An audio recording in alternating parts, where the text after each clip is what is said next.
বৃত্তিটা আমি কয়বার বিয়োগ করতেছি সেটার উপর ডিপেন্ড করবে আমার হাতে কত আছে।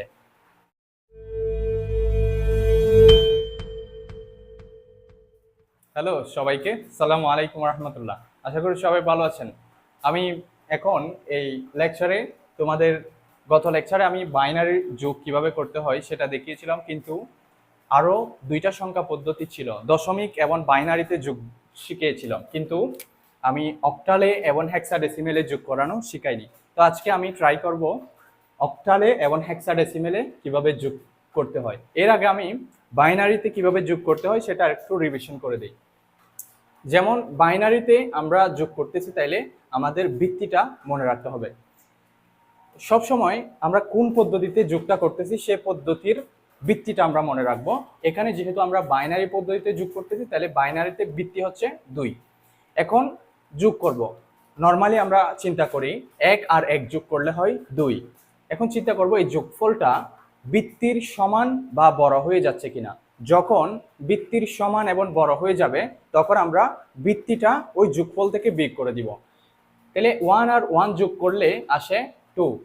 তাহলে 2টা বৃত্তির সমান হয়ে গেছে না, সেহেতু আমরা 2টা বিয়োগ করে দিব, সরি 2 থেকে বৃত্তিটা বিয়োগ করে দিব, তাহলে আসে হচ্ছে 0।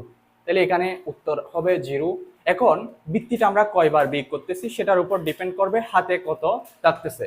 এখন বৃত্তিটা আমি একবার মাত্র বিয়োগ করলাম, তাহলে হাতে থাকবে 1। এমনও তো হতে পারে যে এখানে আমি একটু যে এখানে 1 0 1 1 0 1, দেখো 1 0 1 1 0 1, এই যে এটা যদি আমি এখন সলভ করি 1 1 1 1, চারটা 1 না, তাহলে 4 4 4 কিন্তু এখন বৃত্তির চেয়ে বড় হয়ে গেছে, তাহলে বৃত্তিটা আমরা 4 থেকে বিয়োগ করে দিলাম। হ্যাঁ, তাহলে উত্তর আসছে 2। এই যে বিয়োগফলটা আবারও বৃত্তির সমান হয়ে গেছে না, আবারও বৃত্তিটা এখান থেকে আমি বিয়োগ করে দিব, তাহলে আসবে 0। তাহলে বৃত্তিটা আমি এখানে কয়বার বিয়োগ করলাম? 2 বার, তাহলে হাতে থাকবে 2। এভাবে যে বৃত্তিটা আমি কয়বার বিয়োগ করতেছি সেটার উপর ডিপেন্ড করবে আমার হাতে কত আছে। তাহলে এটা 1 আর 1 যোগ করলে আসে 2, 2টা হচ্ছে বৃত্তির সমান হয়ে গেছে, এজন্য বৃত্তিটা আমি বিয়োগ করে দিলাম। তাহলে বৃত্তিটা যদি বিয়োগ করে দিই এখানে 0 আসতেছে, হাতে থাকবে 1। এই হাতে 1, এই 1 এই 1 3, তাহলে 3টা কি বৃত্তির চেয়ে বড় হয়ে গেছে না, তাহলে বৃত্তিটা আমরা বিয়োগ করে দিব 3 থেকে 2 গেলে আসে 1, তাহলে এখানে আসবে 1, হাতে থাকবে কত? আবারও 1, কারণ বৃত্তিটা আমরা একবার মাত্র বিয়োগ করলাম। তাহলে হাতে 1 আর এই 1 মিলে আসে 2।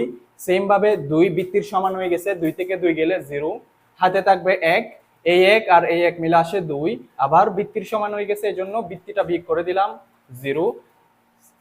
0 আর 1 যোগ, এখন কিন্তু আর দেখো এই যে 1, এই যে 1 এবং এই হাতে 1 যোগ করলে আসে 2, 2 থেকে 2 গেলে 0টা এখানে বসাইছি, আবার হাতে 1, এই হাতে 1 আর এই 1 যোগ করলে আসে আবার 2, 2 থেকে 2 গেলে আসে 0, আবার হাতে 1, এই 1 আর হাতে 1 যোগ করলে আসে 2, 2 থেকে 2 বিয়োগ করব কারণ বৃত্তির সমান হয়ে গেছে 0, হাতে থাকবে 1। এটা হচ্ছে আমাদের বাইনারিতে যোগ। এখন বাইনারিতে যোগ করা আমরা যদি শিখি তাইলে ঠিক সেম ভাবে আমরা অক্টালেও যোগ করতে পারবো, হেক্সাডেসিমেলেও যোগ করতে পারবো। কিভাবে? আমরা অবশ্যই মনে রাখবো যে বৃত্তিটা যে কোন পদ্ধতিতে বিয়োগ করতেছি, যেহেতু অক্টালে যোগ করতেছি, অক্টালে যোগ করতেছি, তাহলে বৃত্তি থাকবে আমাদের 8। এখন যোগ করি 7 আর 3 যোগ করলে কত হয়? 10 হয়। এখন চিন্তা করো 10টা বৃত্তির চেয়ে বড় হয়ে গেছে, তাই না?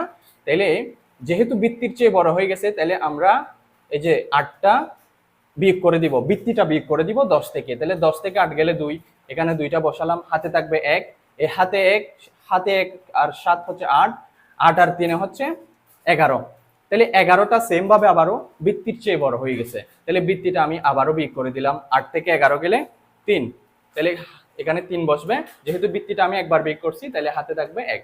এটা হচ্ছে অক্টাল পদ্ধতিতে আমাদের যোগফলটা। ওকে, ঠিক সেম ভাবে আমরা হেক্সাডেসিমেলেও যোগ করতে পারি। কিভাবে? 6 আর 5, এখন বৃত্তিটা কত এটা দেখতে হবে, 16 হচ্ছে আমাদের বৃত্তি, 6 আর 5 যোগ করলে আসে 11। আচ্ছা 11, এখন তোমরা বলো যে 11 কি বৃত্তির চেয়ে বড় হয়ে গেছে? না, বড় হয় নাই। যেহেতু বড় হয় নাই তাহলে আমরা এটা সরাসরি বসাই দিব। কিন্তু হেক্সাডেসিমেলে কি আমি 11 বসাতে পারি? না, পারি না। আমাদের 9 এর পরে আমরা ইউজ করি অ্যালফাবেট। a সমান 10, b সমান 11, c সমান 12, d সমান 13, e সমান 14, f সমান 15। তাহলে এখানে 11-র মান হচ্ছে b, তাহলে এখানে b বসালাম। তাহলে বৃত্তিটা আমি এখন তো বৃত্তি বিয়োগ করি নাই, তাই না? যেহেতু বৃত্তি বিয়োগ করি নাই, হাতে কোনো সংখ্যা থাকবে না। এ আর এ যোগ করি, 10 আর 10 যোগ করলে আসে 20। বলতে এখন 20টা বৃত্তির চেয়ে বড় হয়ে গেছে, তাই না? তাহলে যেহেতু বৃত্তির চেয়ে বড় হয়ে গেছে, তাহলে এখন আমরা বৃত্তিটা বিয়োগ করে দিলাম। 20 থেকে 16 গেলে আসে 4। যেহেতু বৃত্তিটা আমরা একবার মাত্র বিয়োগ করেছি, তাইলে হাতে থাকবে 1। এই 1 আর 3 মিলে আসে 4। 4 আর সি মিলে দেখো 4 আর 12, সি এর মান হচ্ছে 12। তাহলে 12 আর 4 16। যেহেতু বৃত্তির সমান হয়ে গেছে, তাহলে বৃত্তিটা আমরা বিয়োগ করে দিব 0। হাতে থাকবে 1। 1 আর 1 মিলে আসে 2। 2 আর বি অর্থাৎ 11। 11 আর 2 এ মিলে আসে 13। তাহলে 13 বৃত্তির সমান কিংবা বড় হয়েছে কিনা চেক করতে হবে। 13 বৃত্তির সমানও নয়, বড়ও নয়। তাহলে 13টা আমরা সরাসরি বসাতে দিতে পারি, কিন্তু 13 তো আর এভাবে সরাসরি বসানো যায় না। তাহলে আমরা বসাবো কত? ডি। তাহলে ডি ও 04 বি হচ্ছে আমাদের অ্যান্সার। এটা যোগের নিয়ম। আমরা একটা যোগের পদ্ধতি শিখেছিলাম ডেসিমালে। ওই যে রিয়েল আমরা যে রং ওয়েটের থেকে বেরিয়ে আমরা একটা পদ্ধতি শিখেছি, যেটা অ্যাপ্লাই করে আমরা বাইনারিতে যোগ করতে পারি, অক্টালে যোগ করতে পারি, হেক্সাডেসিমেলে যোগ করতে পারি। সেই রুলসটা আমি তোমাদের শিখিয়ে দিছি। এখন তোমরা যে কোনো সংখ্যা নিয়ে, বাইনারি হোক, অক্টাল হোক, হেক্সাডেসিমেল হোক, সব ধরনের সংখ্যা পদ্ধতি তোমরা এখন যোগ করতে পারবা। তো এতটুকুই আজকে। আমি পরবর্তী লেকচারে রূপান্তর নিয়ে আলোচনা করবো ইনশাল্লাহ। আসসালামু আলাইকুম, সবাইকে স্বাগত। হ্যাঁ, যোগটা আমাদের দেখা শেষ। এখন আমরা কিভাবে বিয়োগটা করতে হয় সেটা দেখাবো। বিয়োগ দেখার আগে আমি ডেসিমালে কিভাবে বিয়োগ করতে হয়, বিয়োগ করার নিয়মটা একটু শিখিয়ে দিই। যেভাবে আমরা যে পদ্ধতিতে আমরা শিখেছিলাম, যে একটা পদ্ধতি শিখে আমরা 3টা সংখ্যা পদ্ধতিতে অ্যাপ্লাই করেছিলাম। যেমন যোগ করার সময় আমরা করেছিলাম, ঠিক সেমভাবে বিয়োগ করার সময়ও আমি আগে ডেসিমেলে অ্যাপ্লাই করব। এরপরে আমি বাইনারিতে, অক্টালে এবং হেক্সাডেসিমেলে অ্যাপ্লাই করব। প্রথমে আমি ডেসিমেলে অ্যাপ্লাই করি। এই নিয়মটা কিভাবে আমরা ফলো করব সেটা দেখার জন্য আগে আমাদেরকে জানতে হবে ভিত্তিটা। আমরা কোন পদ্ধতিতে বিয়োগ করতেছি সেই পদ্ধতির ভিত্তিটা আমাদের জানতে হবে। যেহেতু আমরা ডেসিমালে বিয়োগ করতেছি, তাহলে ডেসিমালের ভিত্তি হচ্ছে 10। এখন ছোট সংখ্যা থেকে বড় সংখ্যা কি বিয়োগ যাবে? যাবে না। আমরা কি করতাম? আমরা এই সংখ্যাটা থেকে 1 ধার নিতাম। এখন ধার নিয়ে নয়, আমরা ভিত্তির হেল্প নিব। তাইলে যখন উপরের সংখ্যাটি ছোট হয়ে যাবে, বিয়োগ যাবে না, তখন আমরা ভিত্তির হেল্প নিব। তাহলে ভিত্তি হচ্ছে এখানে 10। ওকে, ভিত্তির হেল্প নিই। এই যে 5-এর সাথে আমরা 10 যোগ করি। 10 আর 5 যোগ করলে হয় 15। এখন তো বিয়োগ যাবে, তাই না? তাহলে 15 থেকে 8 গেলে কত হয়? 7। আচ্ছা, এখন একটা কথা মনে রাখবা, যে যখনই আমরা ভিত্তির হেল্প নিব তখন আমাদের ক্যারি 1 থাকবে। এই ক্যারি 1টা এই নিচের সংখ্যাটার সাথে যোগ হবে, পরবর্তী সংখ্যার নিচের সংখ্যাটার সাথে যোগ হবে। তাহলে 3-এর 1-এ 4, 5 থেকে 4 গেলে হয় 1। এটা হচ্ছে আমাদের বিয়োগ করার এক্সাক্ট যে রুলসটা, সেটা আমরা ফলো করলাম। কিভাবে করেছি আমি আবার দেখাচ্ছি। প্রথমে আমরা ভিত্তির হেল্প নিব। যখন বড় থাকবে সংখ্যাটা, মনে করো 6 থেকে 5 বিয়োগ যাচ্ছে, তাহলে এখানে কোনো ভিত্তির হেল্প নিতে হচ্ছে না। কিন্তু যখনই উপরের সংখ্যাটি ছোট হয়ে যাবে, তখন আমাদের ভিত্তির হেল্প নিতে হবে। যেমন এখানে 5 থেকে তো 8 বিয়োগ যাচ্ছে না, তাহলে 5 থেকে যেহেতু 8 বিয়োগ যাচ্ছে না, তাহলে আমাদের ভিত্তির হেল্প নিতে হবে। ভিত্তি কত? 10। তাহলে 10 আর 5 যোগ করলে হয় 15। 15 থেকে 8 গেলে 7। যখনই আমরা ভিত্তির হেল্প নিব তখন ক্যারি 1 থাকবে। ক্যারি 1টা আমরা নিচের সংখ্যাটার সাথে যোগ করব। 3-এ 4 হয়, 5 থেকে 4 গেলে হয় 1। এটা হচ্ছে আমাদের বিয়োগ করার ডেসিমাল পদ্ধতির রুলস। এখন এই রুলসটা আমি সবখানে অ্যাপ্লাই করব। এখানে অ্যাপ্লাই করব, এখানে অ্যাপ্লাই করব, এখানে অ্যাপ্লাই করব, দেখব সবখানে মিলে যাচ্ছে। এখন বাইনারি সলভ করি, আমরা বাইনারি পদ্ধতিতে বিয়োগটা করি। দেখো 0 থেকে কি 1 বিয়োগ যায়? যায় না, কারণ 0 হচ্ছে 1-এর চেয়ে ছোট। তাহলে আমাদের কি করতে হবে? ভিত্তির হেল্প নিতে হবে।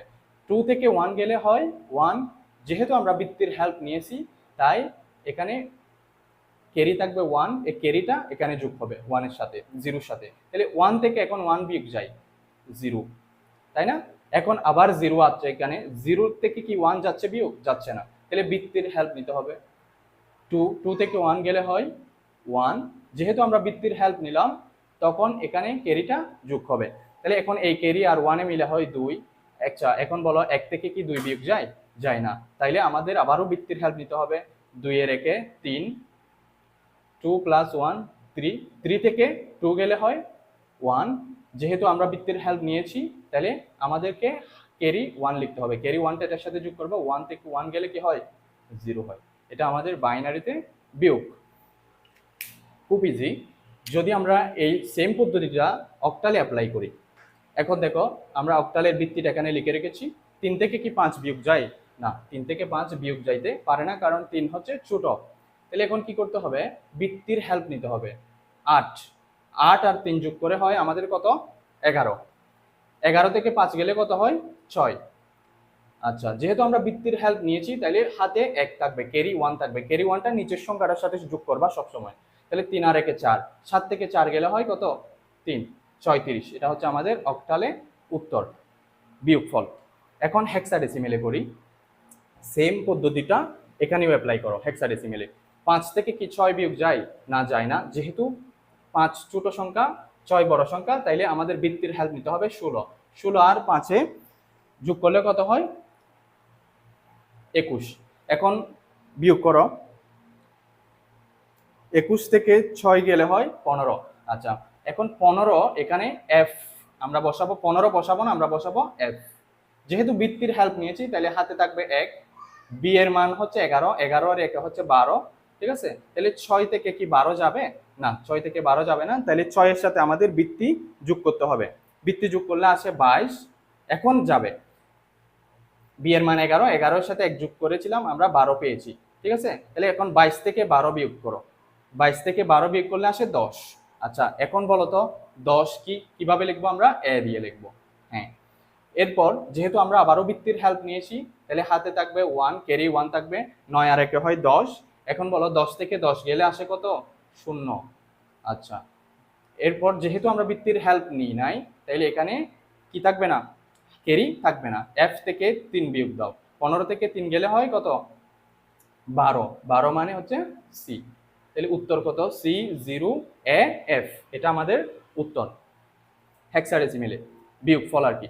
তাহলে এখন আমরা বাইনারি, ডেসিমাল, হেক্সাডেসিমাল এবং সকল যে 4 ধরনের পদ্ধতি আছে আমরা শিখেছি, বাইনারি, ডেসিমাল, হেক্সাডেসিমাল, অক্টাল, সব পদ্ধতিতে আমরা যোগ বিয়োগ করতে পারবো ইজিলি। তো আজকের মতো এতটুকুই। সবাইকে আল্লাহ হাফেজ।